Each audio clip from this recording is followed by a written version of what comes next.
Hey guys, my name is chaoticwolph and welcome back to another reading of Homestuck. If you remember, we last left poor John off by himself as he was about to face what I'm guessing is basically like the king imp or something, but even like the little imps are like afraid of it and are leaving, you know?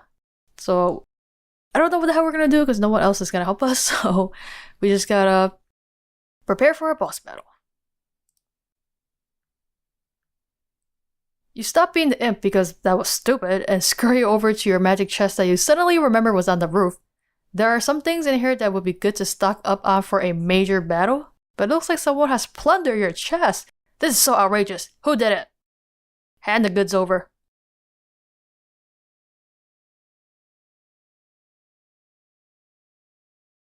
Okay, what the what the hell was that?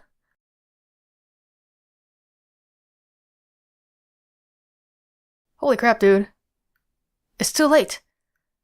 You're being ambushed. There isn't much room to maneuver on this sloping roof. Maybe you should consider making your way to higher ground. Really? Even higher? Okay. Ascend to the highest point of the house. I guess I should thank Rose for making this, observation deck. You go up there, or you go up here, and look down. Oh. Is there two? Oh, damn. You peek over the edge.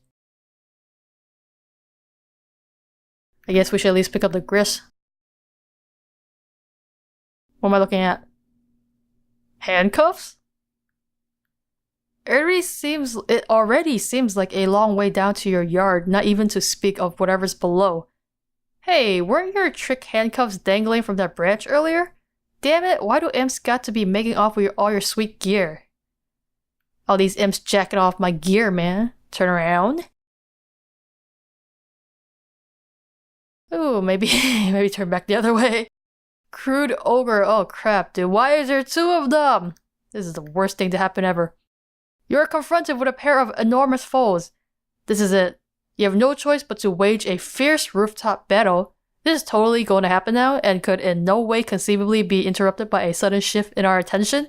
It's go time. It's time to do this thing. We're doing it, man. We're making this happen. Who the heck is writing this weird-ass red text? Wait, these are images. Just click this. Back to sweet bro and hell Jeff again? Jeez. We're not Dave. We're John right now. Bro, did you get the new hot game that everyone's buzzing about these days? Dude, you know I did. You know it. That is so sweet, man. How about a bro hug bump? Okay, how do we do this? Let's do this thing. Let's make this shit work. We're doing it, man. We're making this happen. Alright. Enough making that happen. We're gonna make this other stuff happen. Stop being the other guy. I didn't know Dave was like living vicariously through John. You stop being the other guy. You're not even sure what that meant anyway. Ascend to the highest point of the building.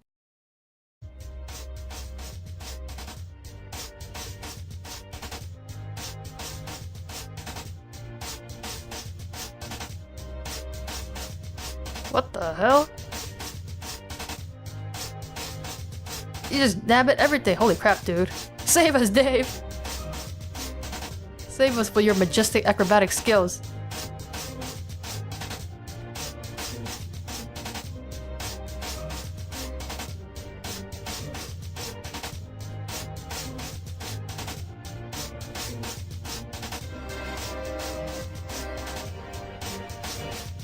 Dave is a man on a mission. I just don't understand why he had to bring Cat with him.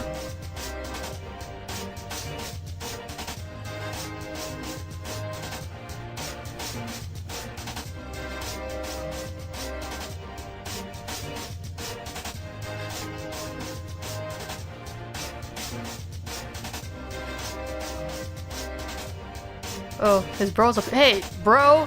What the hell, bro? Psych. What? That was like the longest psych ever. Double psych out combo. What? Was that girl Gigi? Cause like, who else they got introduced? Okay, I just got so psyched out I don't even know what to do. Double-psyched. Double-psyched. You are now the Wayward Vagabond. WV? Oh, Wayward Vagabond? Retreat? Got him already. Examine rotten pumpkin. What pumpkin? Dude, what the hell? Jeez. Check the little red bar. Oh, this bar? What does it mean? It appears to be a gauge for a large power cell, perhaps fueled by some type of nuclear reaction. If this is the case, it is relatively low on fuel, but who knows how long it's been running here. You don't care about this sort of nonsense and you would disregard it at once. You're very hungry. Alright, capture log can of gravy. There's lots of cans. Who the hell has can of gravy? Okay, whatever. Capture log? You have no idea what that means. It is total nonsense and you don't know how, what to make of it. You will not give the foolish notion a second thought. Pick up the can of gravy. Just pick it up. Yeah, we need a capture log crap. We can just pick stuff up. You just pick it up. You're now holding the can of gravy. Use sharp teeth to poke a hole in the lid of the can. Oh, you don't have the can opener, dude? That is so sad. Nibble, nibble. Your teeth are useless for the test. They are blunt like that of livestock, presumably suitable for mashing up plant matter and not for puncturing metal. Attempt to open can with your weak, pathetic digits. This is the worst idea ever. Duk duk. Your weak, pathetic digits are not strong enough to penetrate the can. Your fingers are certainly pointy enough, and your black carapace is suitably rigid, but you just don't have enough muscle for the test. Take the can labeled beans. Now I got beans and gravy. Okay, you take that too. Where the hell did that come from? I don't think that was there before. Examine can of custard. We're just picking up all the cans then. Even more cans. The can clearly reads mustard, a fact of which you are perfectly well aware. It is sort of cumbersome holding all these cans at once. You doubt you can hold many more than this. Maybe one or two. You'll need to find something to put stuff in it if you want to carry a lot of things around. Examine marking on wrists. I have a whole bunch of more cans in here actually. You drop all the cans and take a look at your wrists. It looks like barcode of some kind. It is a sort of specialized barcode pattern. This brings back unpleasant memories and you would prefer not to dwell on it. Examine the small potted plant. What plant? Stop eating every day! Jeez. Check book on human etiquette. Human etiquette is just stop eating everything that's lying around in your weird room. It appears half the pages of this book have been eaten. The daunting volume is considerably lighter than it once was. This is like kind of sad in a way. They're just eating everything they get their mouth on. You're somewhat skeptical about the nutritional value contained by these pages. However, of the practical wisdom they contain, there can be a little doubt. You have learned so much. Clear all the cans inside the purple machine. I don't know, does paper have nutrition? I don't think so, right? It's made from tree bark. But does that have nutrition? I don't know. You empty the peculiar cabinet and take a good inventory of your canned goods. You actually have a lot of canned goods, you just gotta figure out how to open it. You have beans, mustard, gravy, bread, shrimp, asparagus, cheese, rice, corn, peas, flour, chestnuts, mayo, ham, potatoes, and squash. Such bountiful plenty, and yet the delights taunt you from within their small metal prisons. Search room for can opener. You have already looked all over the place for a can opener, even making a few electronic inquiries about one to no avail. Nothing else inside the purple thing either. Who would store like all these canned food and not like get a can opener? Come on. Gotta remember the little things, you know? Locate a nearby sharp object. Wow, it really is a sharp object. That doesn't look good. Here we have a trusty knife. It is actually a... You're not sure what they're called? It's an old rusted one of those red mailbox arm swing floppy doodads. Hey, is that from John's house? Either for letting you know there is mail in the box, or maybe for alerting the mailman to outgoing mail to be collected. You don't know really. You've wrapped a little piece of cloth around it for the grip. It is useless for opening cans. Well, why did we keep it? Be the imp. This means nothing to you? You are not an imp. You have no idea what an imp is, and you will not entertain such frivolous and childish ideas ever again. You feel stupid and hate yourself a little for even considering it. Alright, become the mayor of Cantown. I am now the mayor of Cantown. As the glorious founder and mayor of Cantown, you erect a dignified, majestic city hall out of cans, fittingly cap off with a tome of good manners from the roof. You've given yourself a very official and important-looking mayoral sash made out of old cables to complete your look of authority. A number of rather civic-minded citizen cans gather in front of the building to offer adulation to their fair and magnanimous leader, all as well. What the hell?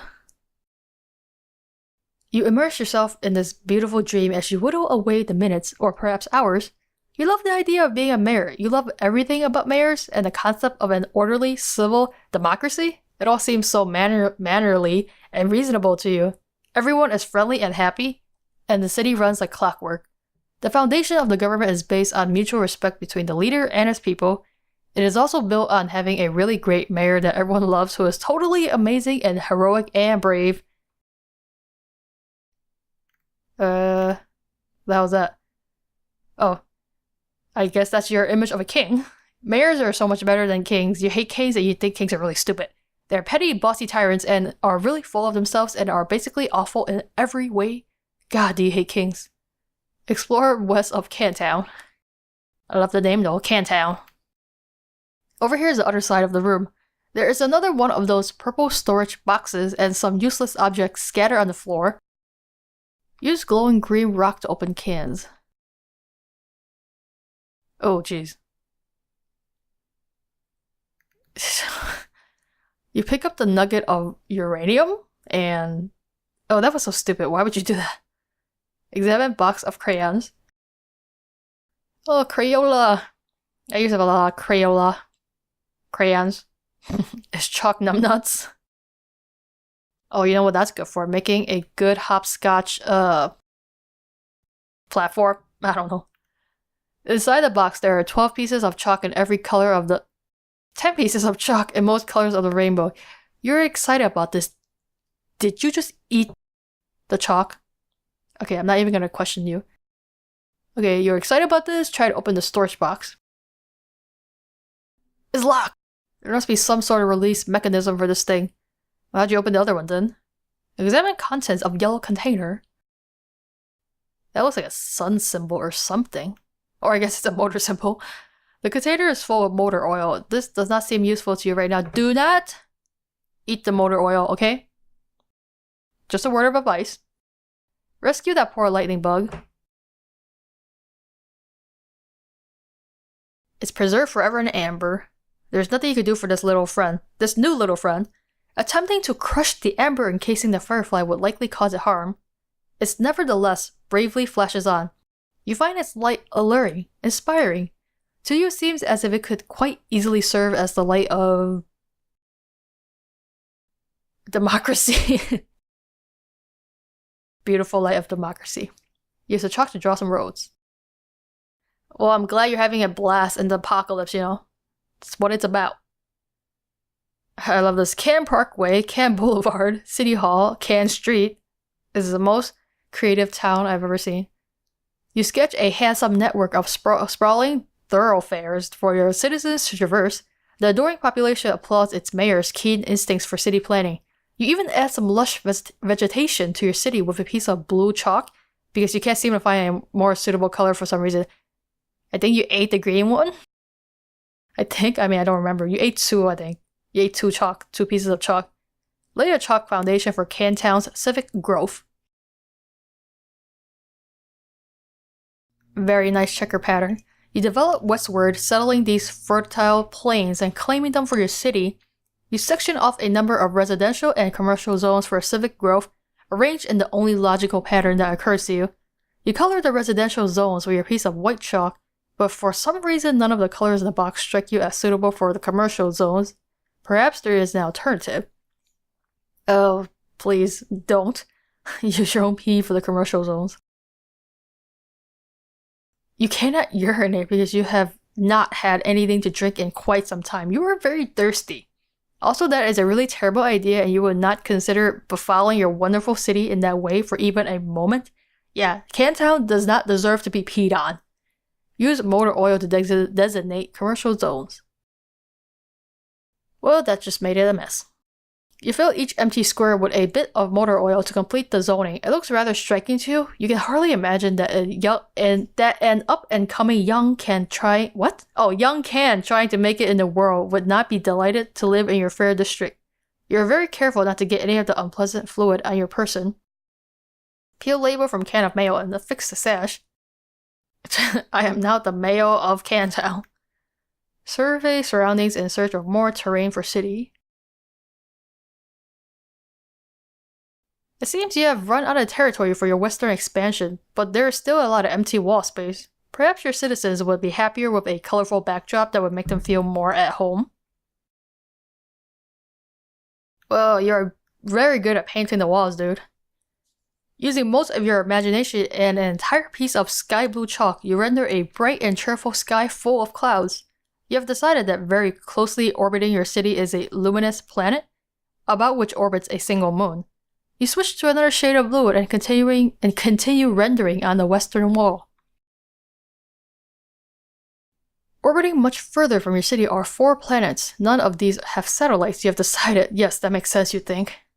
This is a very detailed universe that you're laying out. Is this like foreshadowing of some kind? Hey, you're still monitoring John. And on the southern wall, beyond an impenetrable veil of darkness, occupying the furthest orbit yet, there is an ominous planet. A moon circles this one too. Check that rampaging boy on the screen. That rampaging boy on the screen needs saving. From a giant jester monster. Oh yeah, it's that guy. You had almost forgotten about him and his confusing shenanigans. It seems like he has things well in hand at the moment. He does not appear to need your help. You have already concluded that he cannot help you, at least for the time being.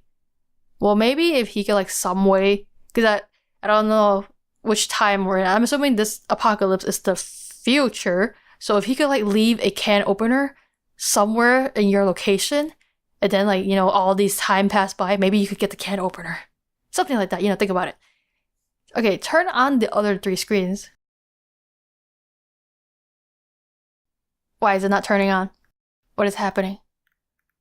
You have no idea how to turn these on. There's no mouse for this weird quadra monitor computer.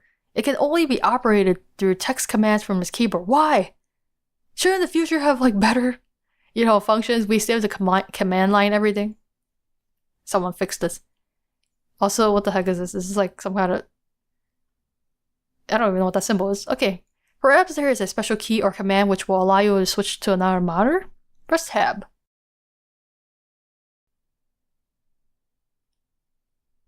Dude. You pressed it. Okay, what happened? Whoa, awesome, dude. Now we got some tab drinks? Okay. Very clever, I guess. Tab for some tab drinks. It's a beautiful day. We now have a whole bunch of drinks. Now you can last without eating, you know, books. Consume several cans. Holy crap. What is that product of Coca-Cola? You free the heavenly brown elixir from the jewels of pink carapace and imbibe like the wind? It's just so sweet and sugary. You wonder how so much sugar can fit in one can. Whatever mighty wizard concocted this potion is truly deserving of your fear and respect. Welcome the rest into the city. Welcome my tab cans. Join your other fellow cans. The tabs are naturalized as loyal new citizens of Cantown. All cans are welcome and equal in your city, regardless of can content, and whether empty or full. It's not like emptying a can kills it or anything. They're just cans after all. Sure. Hit escape. Hope that lets us escape. Well, now it's just all command line.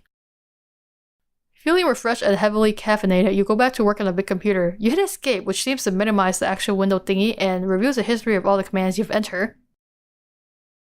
That can certainly be useful. What the hell? It's a lot of freaking commands. Okay, let's go back to the top. Okay, do the potted vegetable. Instead, it looks delicious. John flail about in a distracting manner. Inspect hag ash incident. Do again as purple words say. Okay, ignore this woman's antics. Indulge the device, but be curt with it. Are these the commands that we type? I think these are the commands that we type. Enough strange poetry from the red text. Wait. Weren't these some of the characters' actions? The purple text is less irrational than the red text. Ridiculous, folly, inexcusable. What color are the words that this chum says? The green text was... what? Was attractive. Now view the red text again. John, what are you doing? Stop doing nothing. Troubling. Investigate this. Okay, yeah, some of these are definitely John's actions, so... Was this person typing all these actions? Or is it just like this is a history of everyone's actions? Because it definitely looks like it includes the character's action. Unless this was this person typing it. I'm just confused. Because it started like this. It was this person telling them to do all these actions. This person was telling us to put the bunny back in the box. Okay, it definitely looks suspiciously like this person was telling us to do all this crazy stuff. Float hag cookies. Yeah, here he asked for the can opener, which we never got. You just use this arrow key to scroll up a bit. Can't believe how much you've already typed into this stupid contraption. What a waste of time. So they typed all this stuff in. Crazy. Whoa, look at that. Home, view. Switch 2, 3, 4, and 1. Lock room 3. What the what? You scroll all the way up to your first command. It looks like there are more commands above it. Maybe someone was entering commands on this thing before you. There aren't many more. At the top of this list appears to be the very first command, which is home, I guess. Or do you mean this one? Boy. Okay, type, switch 2. Oh, well that certainly switched the monitor. Hey, so this is John. This was Rose's place, I think. So these other two is probably Dave and Gigi, I'm guessing. That's terrifying. You activate screen 2. The signal is garbled and you have no idea what you're looking at. Some sort of filthy beggar pleading for help. No one is around and nothing is happening. You seem to be locked out of any sort of interaction with whatever is happening on this monitor. Alright, type switch 3. Yep, that is Dave's. You know, like he just murdered another creature of some sort. Dude, they're all garbled. Why? It's another one of these rascallions? This monitor is locked too. You can't tell him what to do. Not that you really want to, since it just looks like more confusing nonsense to you. You consider switching to screen 4, but decide against it. Why, dude? Why? You might as well look at it. It's you look at all the screens. You have a feeling that whatever's there would just confuse you even more. And you don't really care all that much anyway. Alright, type home. So go back to, oh. Interesting. There's another countdown of some sort. All 4 screens activate. Together they display a countdown starting at 4 hours and 13 minutes. Probably the countdown to the end of the world. The world is technically still ending, I think. Although it is covered in a firestorm right now. Alright guys, before we do the reboot, I'm gonna end this here. So we're getting a better understanding of this character. Not really. We still don't know who they are, but we are getting a better understanding of how they have been living their life. You know, however long it has been that they've been stuck in this dead post-apocalyptic world. And they're just observing, I'm guessing the past. Because they're looking at our 4 characters in the past, I'm guessing, because it really wouldn't make sense for the world to be in a post-apocalyptic state this fast. But I don't know, there's like probably some weird blending of dimensions and time. It's probably like all time and all dimension is happening at once. I don't know. It's just throwing like wild theories out there. But maybe we'll get to learn more about this crazy system. Although it is kind of terrifying. What will happen if they press reboot? Is it only rebooting their computer? Or is like are our characters like a simulation of some sort? Or I don't even know what's reboot's gonna happen. It probably just reboot the machine. Or it can reboot the world, who knows? But for now I have to leave this here, so thank you guys so much for watching this episode. Please let me know what you think in the comments and I will see you guys in the next video.